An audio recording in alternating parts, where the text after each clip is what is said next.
que les acteurs aujourd'hui, pour pouvoir débloquer le goût, le désir d'aller vers cette transition énergétique, ont besoin de faire une forme de recherche plus exploratoire, comme l'a fait le PARM dans la dynamique agroalimentaire, de se dire, tiens, toi, tu as un élevage de poules, bon, tu as l'habitude de faire venir telle ou telle matière pour donner du calcium à tes poules. Est-ce qu'on va peut-être voir si en Martinique, il n'y aurait pas un équivalent, comme ça, tu n'aurais pas à le faire. Et c'est peut-être voir les choses sous cet angle-là, plutôt que de dire, on va faire de la recherche de manière très large. C'est très concret et je pense que le public fait déjà remonter. Donc on peut, à partir des gisements, au niveau de la démarche que nous menons à Entreprises et Environnement, d'écologie industrielle, nous avons déjà une base de données qui nous fait remonter suffisamment d'informations sur des gisements existants, sur des besoins d'entreprises qui disent j'ai besoin de pouvoir me débarrasser, ne serait-ce que ça. Et nous avons cette expérience de vouloir résoudre un problème plutôt que de simplement le voir dans un concept. On veut résoudre des problèmes sur le territoire. Et donc, on va poser un regard extrêmement pragmatique sur les besoins des entreprises, sur les gisements qui existent et sur ce que les entreprises voudraient faire.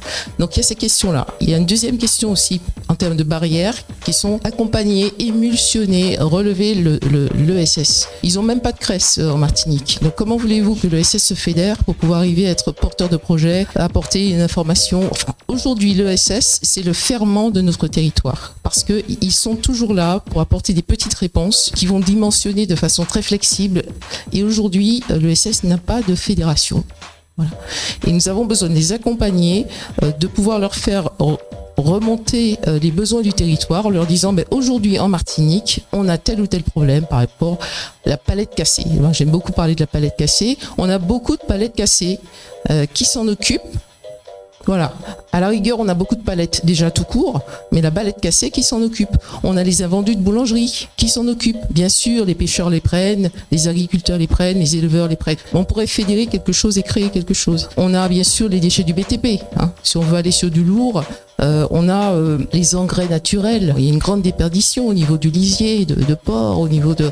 On a nos déchets carnés qui, aujourd'hui en Martinique, ne sont même pas traités de manière réglementaire. On fait un grand trou, on met de la chaux et on les met. On a près de 1500 tonnes par an, par bruit, alors qu'on pourrait créer de la méthanisation, on pourrait créer énormément de choses avec ça. Donc on a du travail à faire. Les abattoirs, les secteurs boulangerie, des GMS, etc. Quand ils ont des viandes carnées, ça part. Et c'est enfoui. Alors qu'on pourrait en faire beaucoup de choses. Donc il y a matière en fait à ce qu'un porteur de projet se lève sur ces matières-là et propose une valeur qui puisse servir au territoire en entier.